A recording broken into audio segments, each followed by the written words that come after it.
In this video, I'm going to demonstrate how to process black and white film using a film developer called PMK Pyro. PMK is a really unique developer because it's based on a chemical called Pyrogallol. And Pyro-based developers, what differentiates them from normal developers is that with a conventional developer like D76 or Rodinol or Kodak TMX developer, the image on the film is composed entirely of microscopic particles of silver. And so if you look at a black and white negative, you're going to see the entire image composed of basically various tones of gray that are formed by these tiny particles of silver. Pyro-based developers also develop silver, but they also leave what's called an image stain. So that part of the image you see is composed of the silver, and part of it is composed of a colored, transparent, semi-transparent stain that is proportional to the amount of exposure. So areas that would be, light areas, white areas, which would normally be dark on a black and white negative, will have a darker stained area on the pyro negative. And what this does is it produces a little bit finer grain than you see with a normal negative, and it also allows them a really unique tonal rendering. Especially very light toned things like snow or fog, you can achieve with a pyro negative a lot of very fine separation of closely spaced values, and so you get an image with, especially with fog, where the image seems to have a lot more dimension to it, a lot more depth. And PMK is a difficult developer to use because of the way it has to be mixed, and because it's also a very sensitive developer to differences in agitation. And that's why I'm doing a separate video to demonstrate this. A lot of the procedures are the same as what you saw in my other developing video, but with PMK there are several differences I want to show you here. To begin with, if you're interested in pyro developing, this book is something you're going to want to obtain. This is called the Book of Pyro, and it's written by Gordon Hutchings. He's the man who invented PMK. In the book, he talks about the history of pyro developers and why he developed PMK rather than just using an earlier pyro developer. He found a lot of older pyro developers. This was a developer type that was popular in the early 20th century. It fell out of use by the middle of the 20th century because more modern films just didn't work well with it. And his aim with PMK was to design a pyro-based developer that would have the advantages of pyro, but would also work well with modern films. And I think he succeeded really well with this. In the book he talks about the history of pyro developers, his process for developing it, and then he talks quite a lot about how to use PMK to get the best results. This developer really works great with a lot of modern films. Even the Kodak TMX films work beautifully with it. I've done some incredible work with TMX 400 and TMX 100 in PMK, and I really love it with Ilford films. I think Ilford HP5 and FP4 are the best films for PMK. I've done a lot of landscape work and a lot of early morning fog work with both of those films in PMK that are just incredible tonality. The film that I'm going to develop in our demonstration is going to be 2 rolls of Ilford HP5 120 size. Now, there's different ways you can get PMK. Hutchings actually publishes the formula in the Book of Pyro, and you can also find it on the internet. So if you want to, you can buy the constituent chemicals that it's made out of, and you can actually weigh them out and measure and make your own PMK. Or if you don't want to do that, you can buy prepackaged. I don't recommend making it yourself because the Pyrogallol, the main ingredient that we're using PMK for, is extremely toxic. And when you buy bulk chemicals to make photographic chemicals, they come as powders. And working with liquid chemicals is relatively safe because all you have to do is keep from getting it on your skin, and rubber gloves help for that. The problem with working with anything that's powdered, and we went over this in my demonstration video showing how to dissolve D76 powder. Powdered chemicals, they become airborne very easily, and you can breathe them. And something like PMK, if you get that in your lungs, it absorbs into the bloodstream very rapidly, and it doesn't take very much of it to kill you. In the liquid form, I bought a prepackaged liquid version of PMK. It's a lot safer. You have to keep it off your skin, but that's the only thing you've got to worry about. You can't breathe it in liquid form. The company that makes this stuff is called Photographer's Formulary, and they're a company up in Montana that they sell bulk chemicals for people who want to make their own photographic chemicals, and then they also sell prepackaged versions of various formulas that most of the stuff they sell are things that are public domain formulas, ones like PMK where the inventor has published the formula. And photographer's formula makes up prepackaged versions for people like me who don't want to mess with powder chemicals. Now they also sell PMK in a powdered version, which has all the chemicals pre-measured, but they're still a powder. I don't recommend that. It actually costs the same amount as the liquid version, and I think the liquid version is a lot safer to work with because everything's already been dissolved into water to get you your stock solutions. And this is what I get. When you buy the photographer's formulary kit, you get two bottles. The small bottle is the part A, which contains the Pyro, and then the part B is the larger bottle, and this contains sodium metaborate, which is the name PMK stands for pyromethyl-codalk. Pyro is the Pyrogallol, and then methyl is another developing agent, which is commonly used in a lot of conventional developers too. Hutchings found that the combination of pyro and methyl made the developer into something that worked well with modern films. And then Codalk, the chemical in here, that's actually a brand name that Kodak used to use for sodium metaborate, which is, Kodak called it Kodak balanced alkali, so Codalk is a combination of Kodak and alkaline. And the way the stuff is mixed is that you take 1 part of part A, 2 parts of part B, and 100 parts water to get your final solution. And so I mix this stuff up 1 liter at a time, and well, a little more than a liter in the final accounting. I start out with 1,000 milliliters of water, which is 1 liter, and then I add 10 milliliters of the part A, and then 20 milliliters of the part B, and mix those up, and that gets you your final solution ready to go.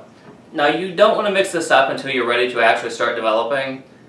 In the stock solutions, this stuff has an extremely long shelf life. The part B will basically never expire, and the part A has an extremely long shelf life as long as it's kept in the dark. I had some of this I left in a room that had real bright light coming through the window, and it actually caused the developer to turn very, very dark.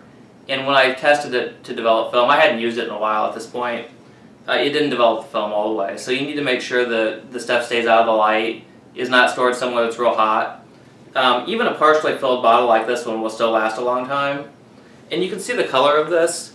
When you first buy it, it's a very, very light yellowish color, and it darkens a bit over time. So this one here, I've had this bottle, I think I bought this one almost a year ago. This stuff, you use so little of it at a time, this kit will develop an incredible number of films. And you can see it's a little bit darker yellow, but this is still good. Now when it gets real dark where it starts looking brown, that is when you know it's gone bad. Something else to look at too is the part B. I'm not sure if you can see that well on the video, but there's, at the very bottom, there's a whole bunch of solid particles and chunks of a solid in there.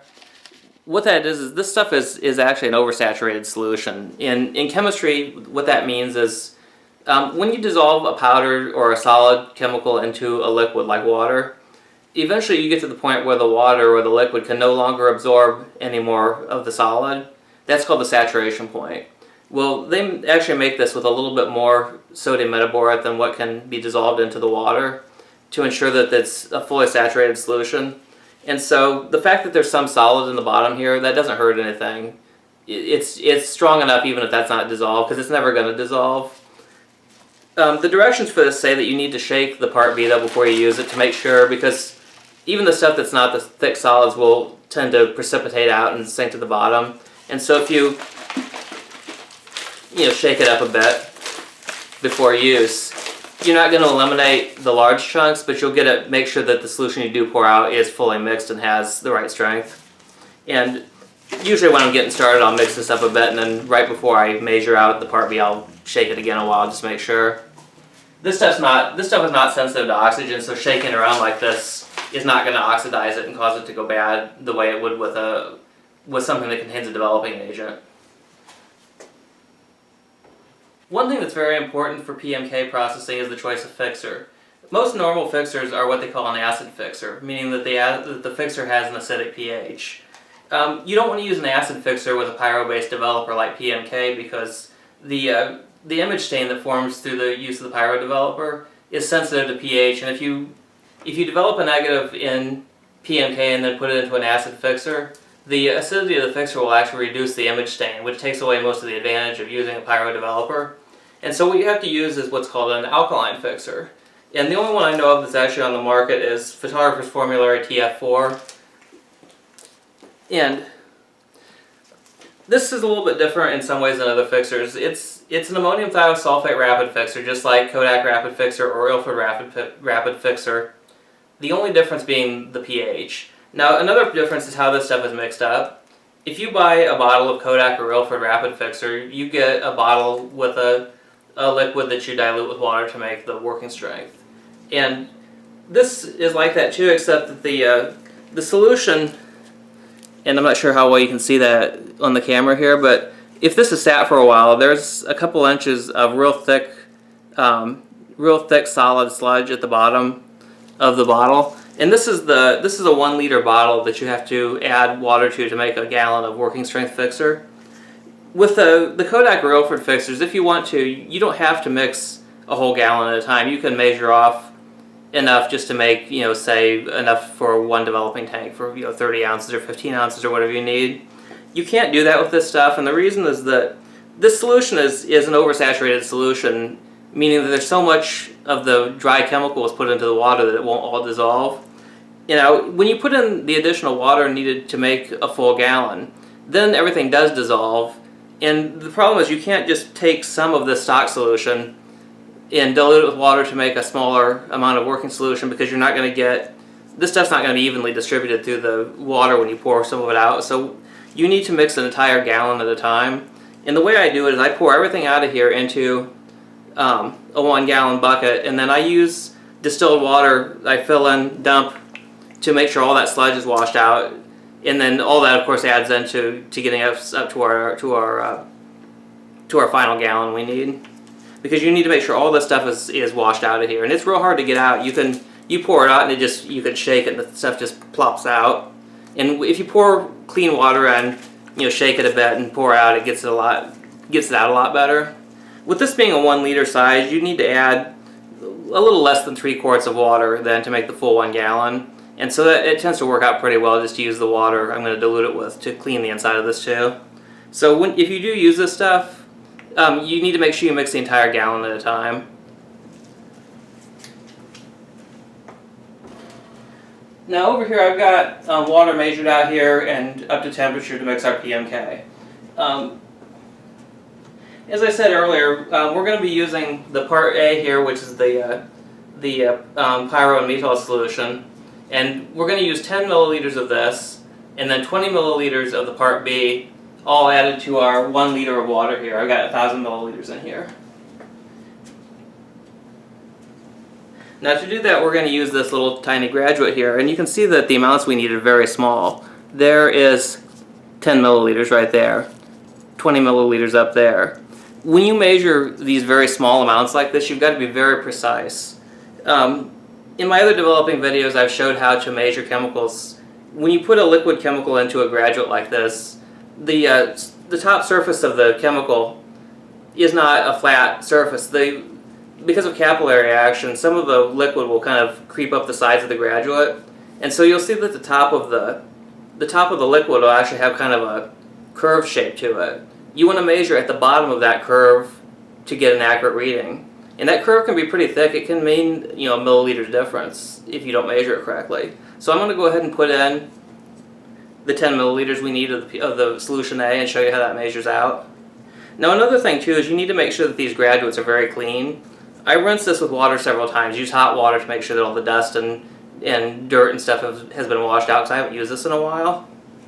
After I did that, I then took a paper towel and wadded it up and stuck it in there to dry the inside, because when you're working with such small quantities of chemical, even a couple drops of water that are still in here that you used to rinse it, they weren't all poured out, could actually dilute the chemicals and throw off your readings. Okay, now I've poured some of this in here and I've gotten a little bit higher than 10 milliliters. If you look at the level of the chemical there, you can see how the top of it actually looks like sort of a double line. It looks like there's a lower and an upper part of it. The lower part of it is the bottom of the meniscus, the bottom of that curve we need to measure at.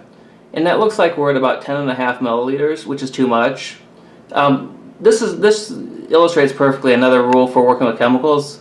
If you do happen to put too much of it into a graduate, you never ever pour back any of the excess into the original bottle, because whatever you poured into this graduate, you know, it may have been contaminated by something. Maybe there was a little water in there that diluted it, or maybe it wasn't totally clean or something.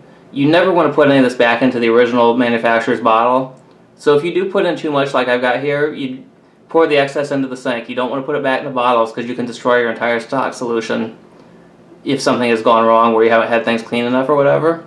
So let's go ahead and do that. We've got about a half a milliliter too much, and that will make a difference. So I'm going to take this here, turn over to the sink, and I've found usually if I put out just a couple drops at a time and check it, that it'll get us 2 or 3 drops. It'll be half a milliliter.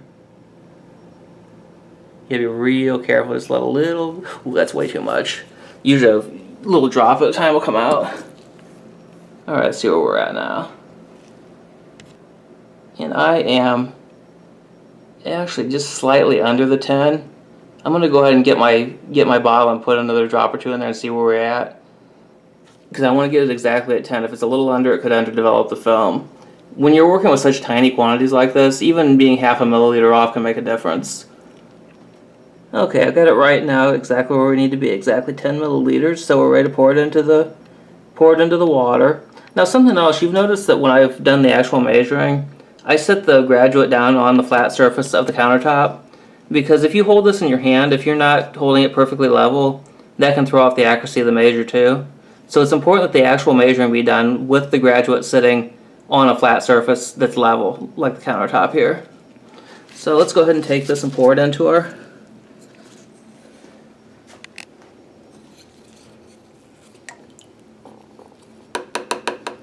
Now, what I do with this next is I want to make sure that I've got all of the liquid out of here, and there's probably a few drops in there, you know, clinging to the bottom.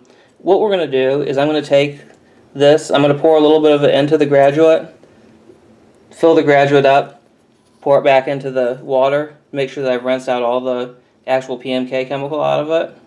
After I do that, then I'm going to make sure that the inside of it's dry again, and then we'll use the same graduate to measure out our part B. Okay, now we're ready for the part B. Now, as I mentioned earlier, we need to shake the part B up.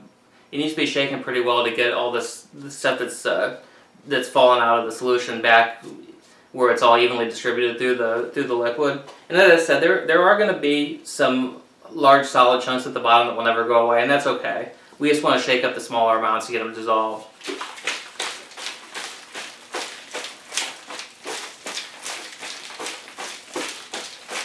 Now, you don't want to forget to do this, because if you were to pour off some of this chemical to measure out without shaking it, you're not going to have the full strength of it, because you're going to be pouring off something that's mostly just water, because the sodium metaborate, the chemical that's actually dissolved in water here, a lot of it will have sunk down to the bottom, and so you're not actually getting what you need to make the PMK work correctly. So it's important you do this and don't forget before you pour it out to measure it.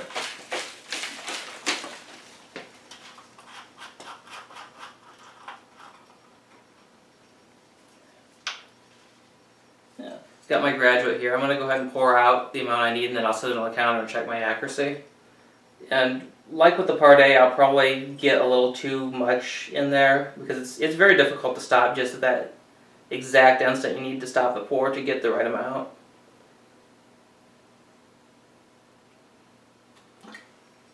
Actually, that looks like it might be pretty close, but I need to sit it on the counter to find out for sure. We're using 20 milliliters of this.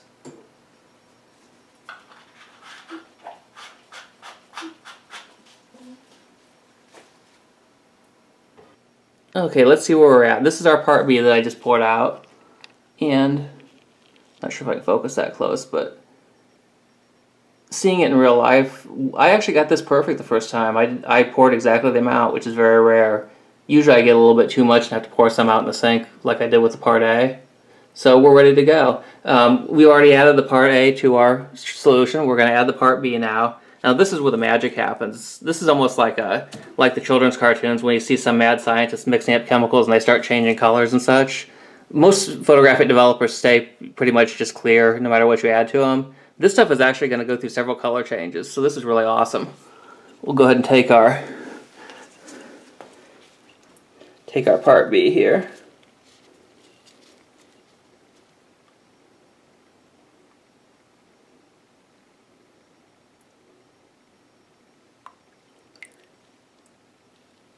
You can see it's already starting to darken up there. Alright, now off camera I went ahead and poured some of this into the little graduate and then poured it back out to rinse out the graduate to make sure I got all the part B out of it. Now you can see that the color's already starting to change. It's darkened up and it's starting to lighten again now. Let's go ahead and stir it here. And you can see it's gonna get dark and then it's gonna start lightening back up.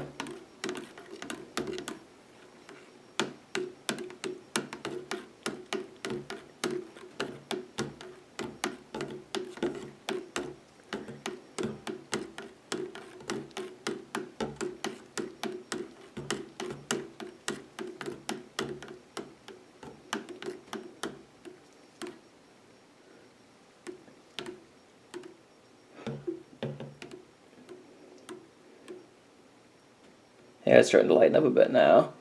On the video camera screen, it looks a little bit darker than it does in real life.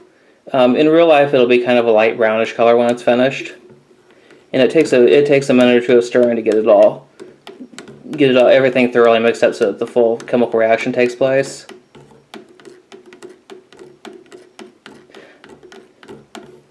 Now, if you don't see this full color change, you should see it go from clear to very dark, very dark greenish, almost blackish dark color, then back to light again, like what we've seen here. And you should end up with a brown that looks very similar to what you got here.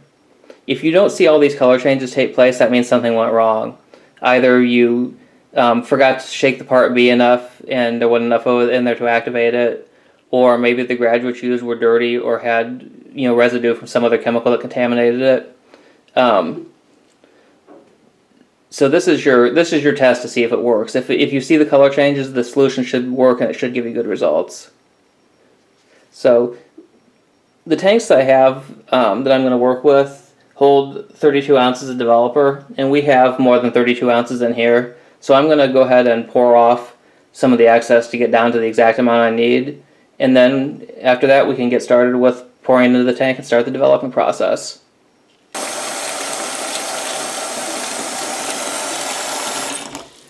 Okay, what I'm doing here is I checked my temperature and we were a little bit low. We need to be 75 degrees, and when I added the part A and part B from the PMK, it dropped the temperature of the water down because I've had this chemical stored down here in the basement. So what I'm doing here is I've got in my sink some nice hot water, and I've got the graduate with the developer sitting in it. And this takes very short time, sometimes as little as 30 seconds to raise the temperature a few degrees. I think we're pretty close now.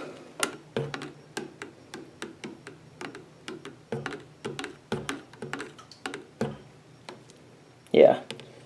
I don't know if that shows up well on the... Oh, there we go. Now you can see it's right at 75 degrees.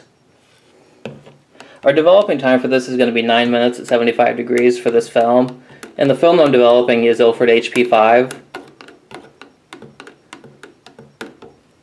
Alright, we're ready to get started. Now, after I pour this in, I'm going to start the initial agitation. And agitation is very important with PMK. With most developers, I agitate the first 30 seconds, and then I agitate every 30 seconds after that for the rest of the developing time. For PMK, you need more agitation. You have to agitate more often because this developer is very prone to streaking and spotting if you don't have enough agitation. And so what we're going to do is we're going to agitate the first minute, and then we're going to pick the tank up and agitate it every 15 seconds. We're going to turn it and like that 2 times every 15 seconds. So this is going to be a lot more agitation than what you're used to working with, but it's necessary. If you don't agitate this much, you will get streaks and you will get spots on your pictures, especially in even-toned, clear areas like the sky or plain-colored walls. And I've ruined a few skies and landscapes this way by not being careful with it. I had to check my fixer over here was a little too cold, so I've got it in a hot water bath right now.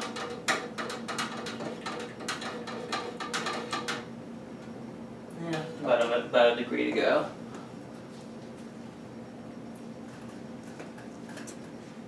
Now you want to pour this in as fast as you can, and get the agitation started right away, because if you hesitate too long, that can also cause problems with streaking. A lot of people like to do plain water pre-rinse, and I've tried that before, and I don't find that it makes any difference at all. And so I've just standardized on not using it. It just eliminates a step that I don't think is necessary.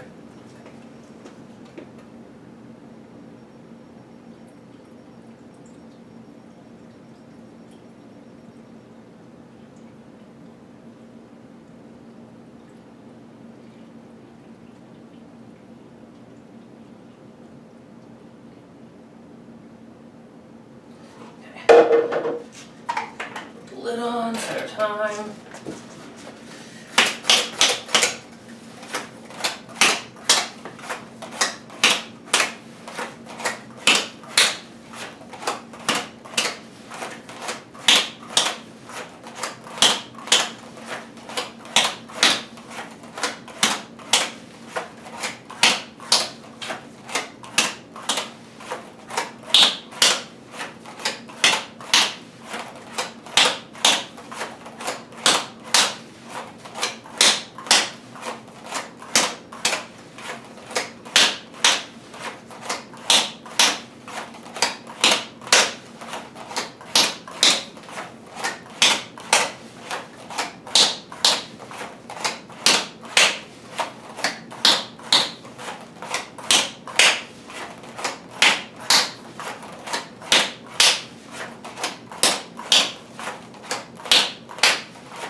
And we'll do this again at the 45 second, 30 second, 15 second, and 0 positions through the entire rest of the developing time.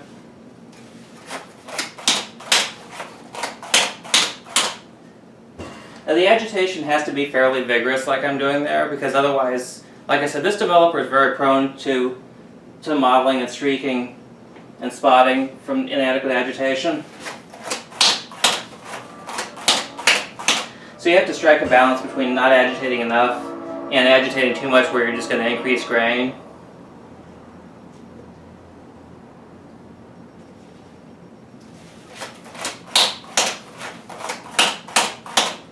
And I need to check my fixer too, I forgot about that.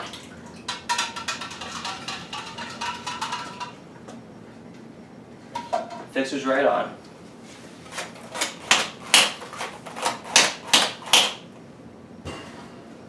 So one thing I don't like about PMK is that having to agitate like that every 15 seconds, by the time you get through a 9-minute developing time, you're very tired.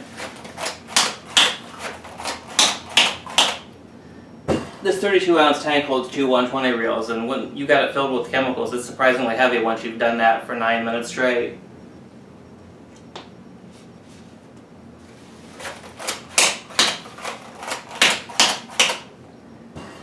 Now the reason I'm pounding the tank on my hand when I agitate is that dislodges any air bubbles that are stuck to the film.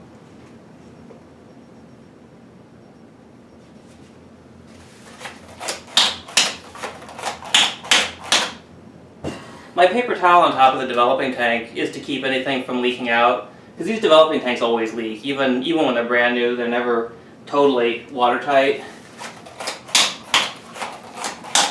And after you've used one a while, it gets worse. So PMK is something you don't want splashing on your skin, or worse, getting in your eyes or something.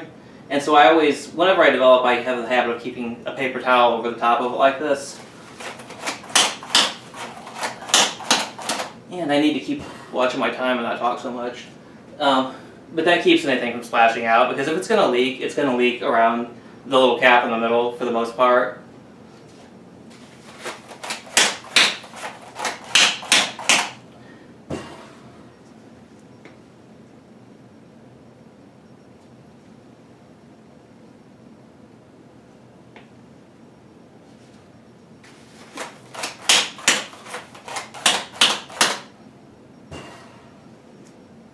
Now something I need to do too is rinse out my graduate there, so I'm going to do that while we're waiting.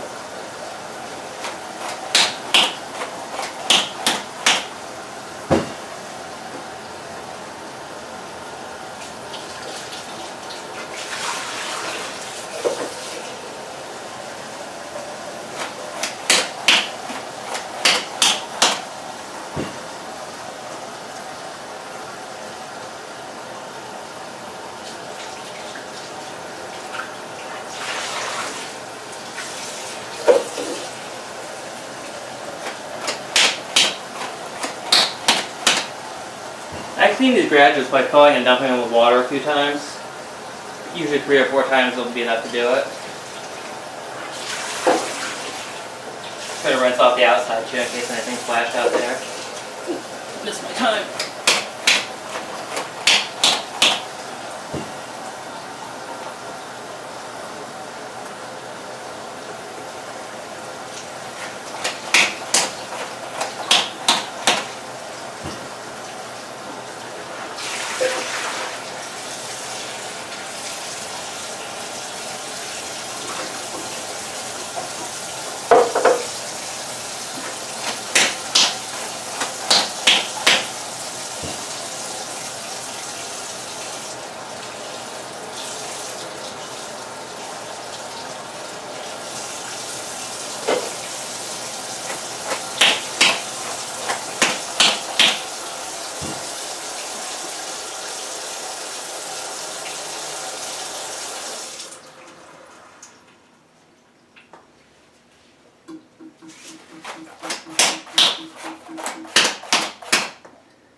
Now when we get down to our last couple minutes, I'll put the water back on and adjust the temperature of it to 75 degrees to use for rinse. You don't want to use an acid stop bath with PMK for the same reason that you don't want to use an acid fixer.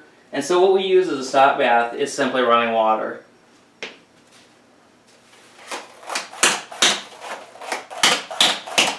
The water needs to be the same temperature that the developer and the fixer are, so we're going to get the water up to 75 degrees.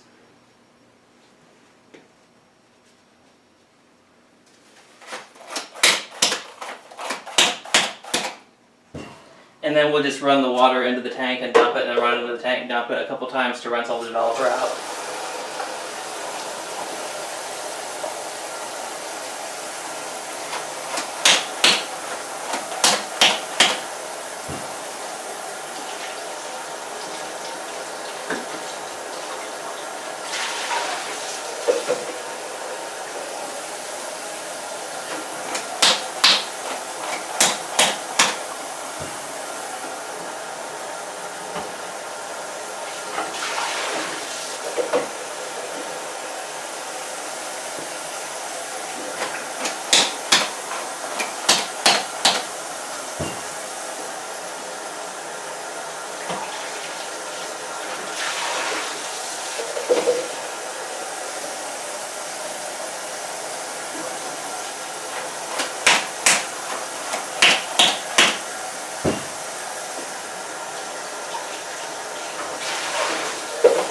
Getting close on our water temperature, we're about 74 degrees right now.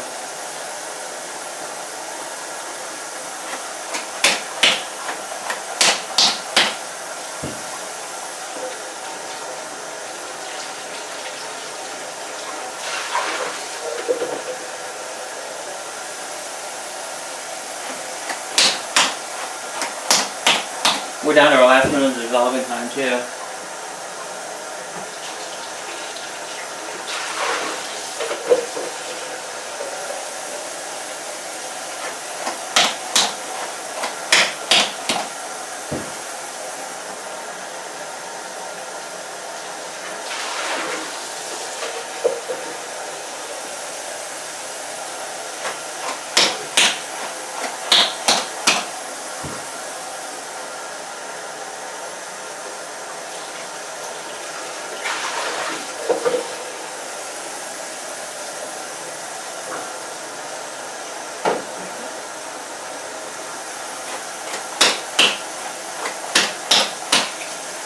Now when there's about 10 seconds left on the developing time, it's time to pour it out.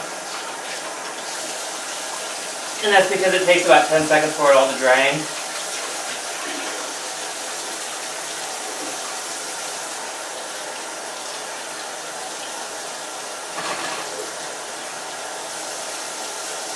Should have given myself a little more time to adjust the water temperature. Make sure all that's out of there and then fill it up with water. And it's important this rinse water be close to your developing temperature. So if you developed at 75 degrees like I did, then the water coming out of the tap needs to be 75. Okay, it's full. Now what I'm going to do is I'm going to agitate it a bit for just a few seconds. And I can hold my hand over the hole because I'm wearing rubber gloves safely to do that. It'll keep the chemical from seeping out.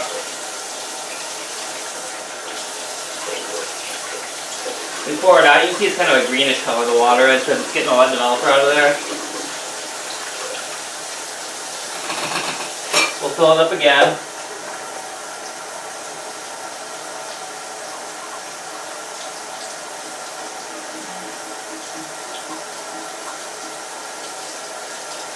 And this time we'll just dump it, because it should be rinsed out pretty well now. While we're doing that, we'll wash off the lid. We want to make sure the lid's washed off good, because you don't want the developer to contaminate the fixer. Make sure it's all rinsed out of there. And now we'll put in the fixer.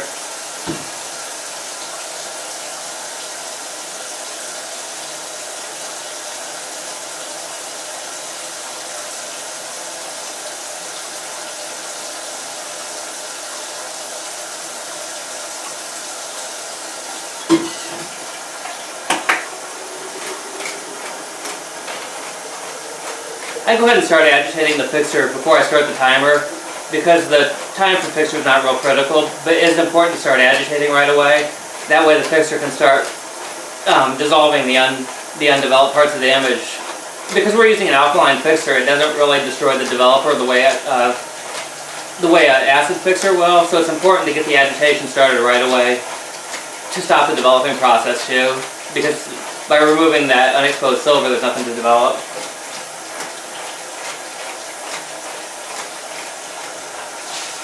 And I'm rinsing out my graduate I used for the fixer too.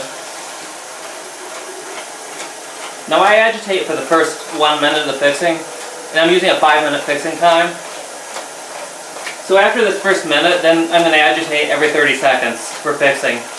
Fixing doesn't require the every 15 seconds that the developing does.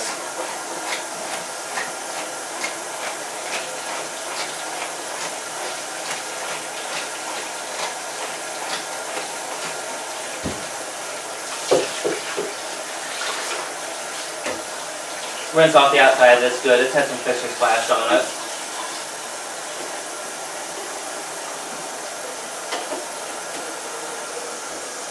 Put the thermometer in there too and let it rinse off also.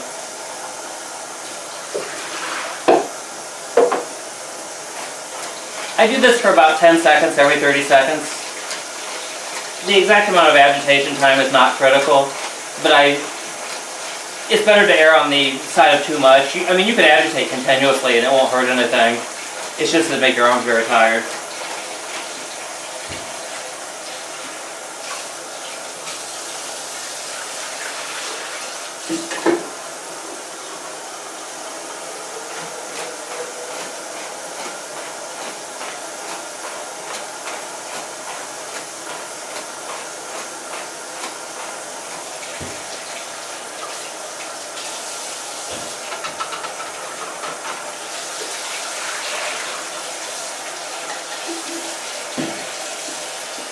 I'll go ahead and turn the water off so we don't waste water until we're ready to do the washing.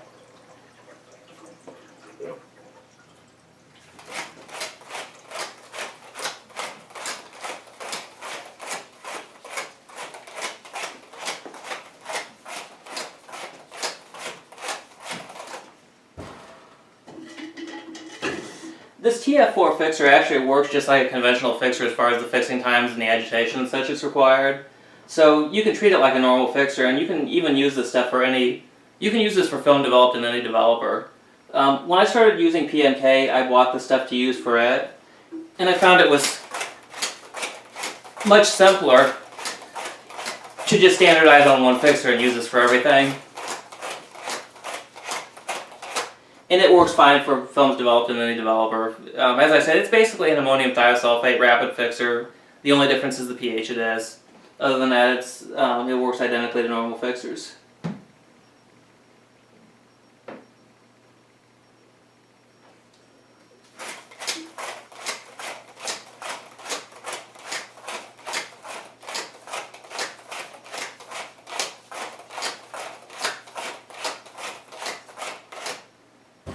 Down to about 1.5 minutes. get a little bit further along, I'll turn the water back on and adjust the temperature. We're going to pour the fixer back into the fixer jug, and then, because it can be used again, you can get about 50 rolls of film in a gallon of fixer, so I keep track of that on a spreadsheet that I've got. And actually on my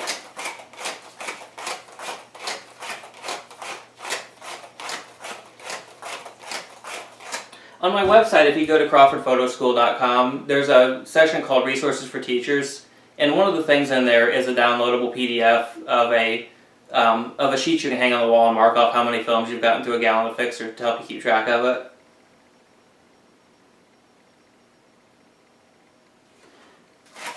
And I need to print one of them off for myself and hang it on the wall because I've been keeping track of it on the computer. But it'd be easier to do it down here so I don't forget.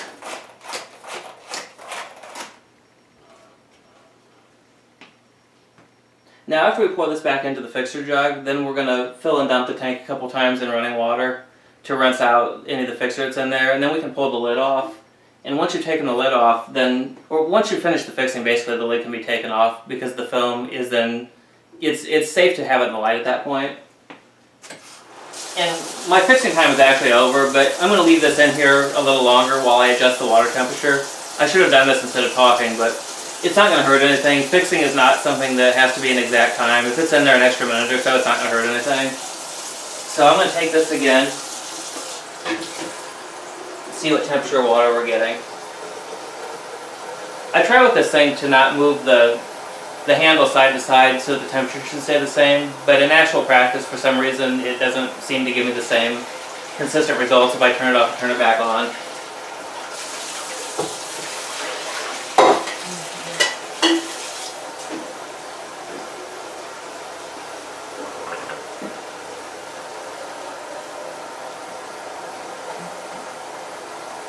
See, it's way too cold now.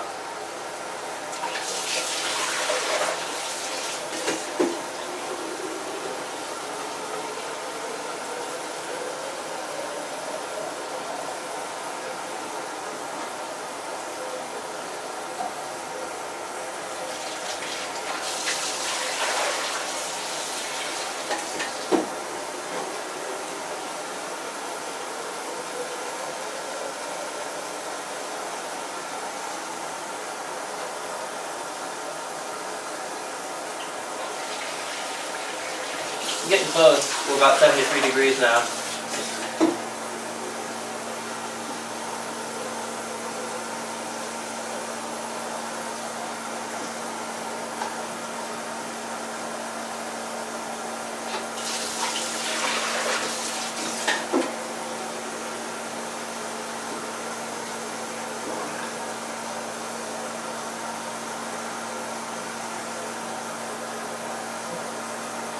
Alright, we're where we need to be. So, take our fixer jug.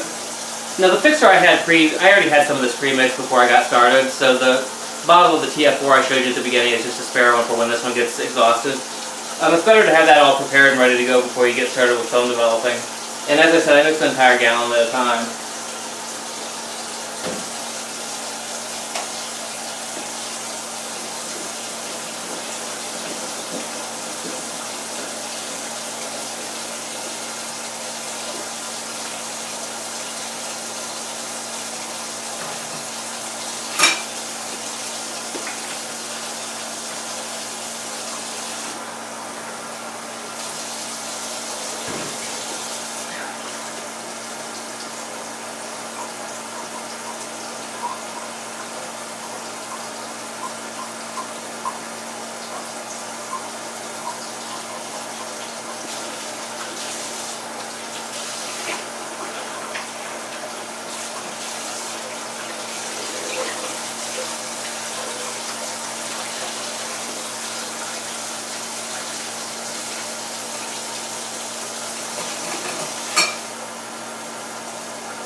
Rinse my hands off, make sure there's no fixture left on them. I'm going to go ahead and pull the lid off here.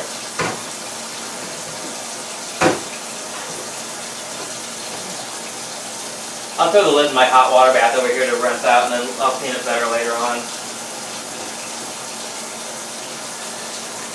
Now's the moment we've all been waiting for. We can take a look at it and see what we got.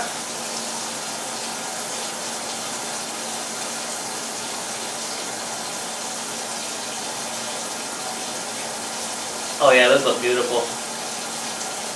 I don't know if you can really see that there, but you can see, yeah, I guess you can see that pretty well. See the yellowish color of the negatives? That's the stain that you get from the PMK.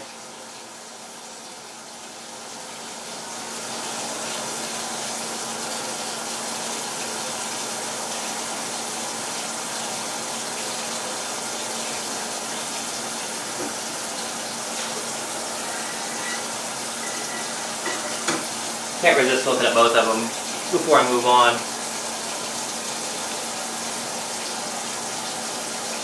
Oh yeah, that's gonna be nice.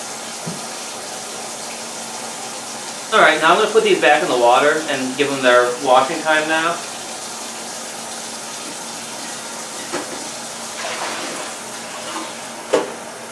Gordon Hutchings recommends that a longer washing time is good for films that have been developed in PMK.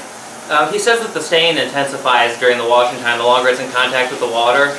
I standardized on a wash time of about 20 minutes, which is probably kind of long compared to what you're used to doing with normal films.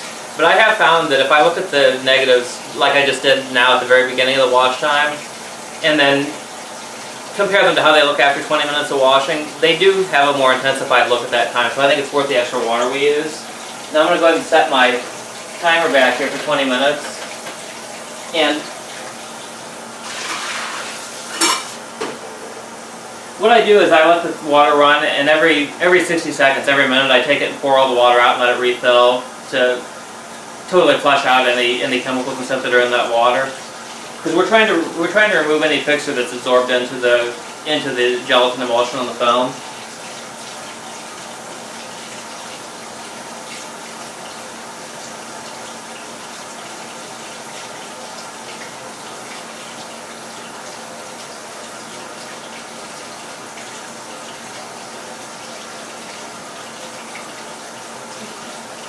This is going to take a while. We've got another 19 minutes to go, so I'm not going to bore you with standing here and watching me pouring down water for the next 20 minutes.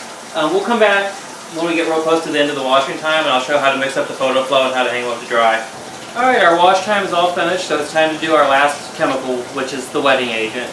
Wetting agent is basically a very highly dilute, highly purified soap that breaks the surface tension of the water on the film when it's hanging up to dry.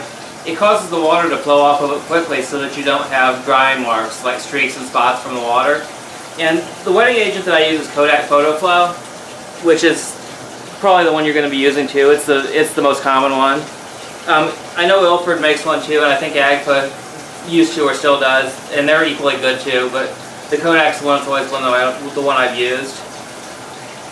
Now, the way this stuff is mixed, it's very, very concentrated, so you need only a very, very small amount of it. I've measured out here some distilled water, and I've got about a liter of distilled water here that's already been adjusted to the correct temperature. Your wetting agent needs to be the same temperature that your developer, your fix, and your wash water was, which for us was 75 degrees. This stuff is actually designed to be diluted 1 part of photo flow concentrate to 200 parts water. Which would mean using about 5 milliliters of it into a liter. And Kodak actually says you can use the little screw threads inside the cap. If you, I fill it up to the very first thread, which isn't very much at all. It just feels like you're putting a little drop in there. But that's, I don't know if that even shows up well on the camera, but this is all we're going to use.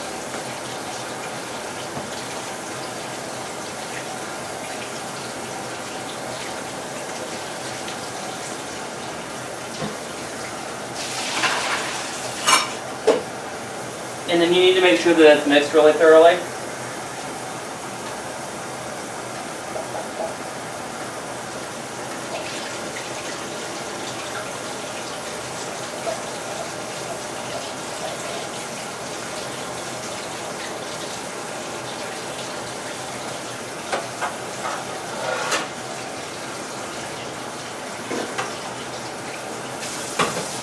I'm going to rinse my gloves off here, make sure there's no dirt on them.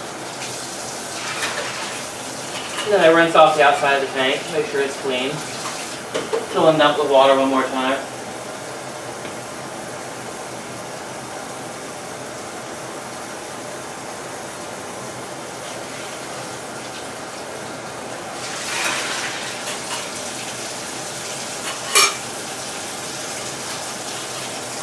Make sure you get as much of the water out as you can.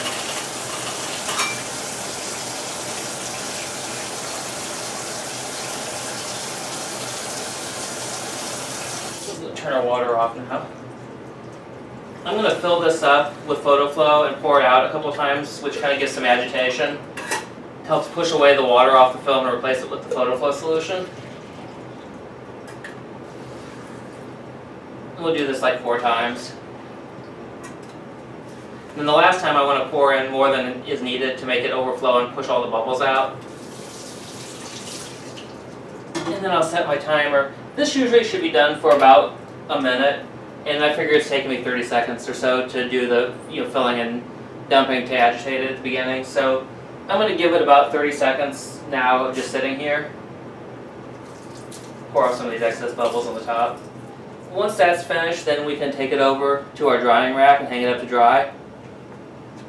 Alright, we've got one ready to hang up here. I shake off some of the excess water before I hang it up.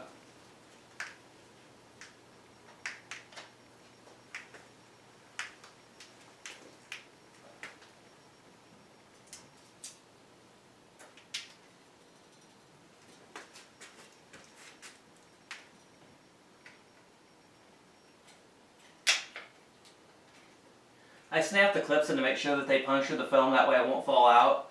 I've had film fall off the drying clips before, and it's really disastrous. If the wet film hits the dirty ground, there'll be so much dirt and dust in there you'll never get them clean.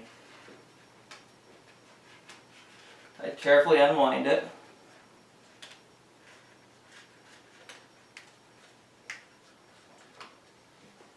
And when we get to the end, we will put on one of these heavy clips to weight it.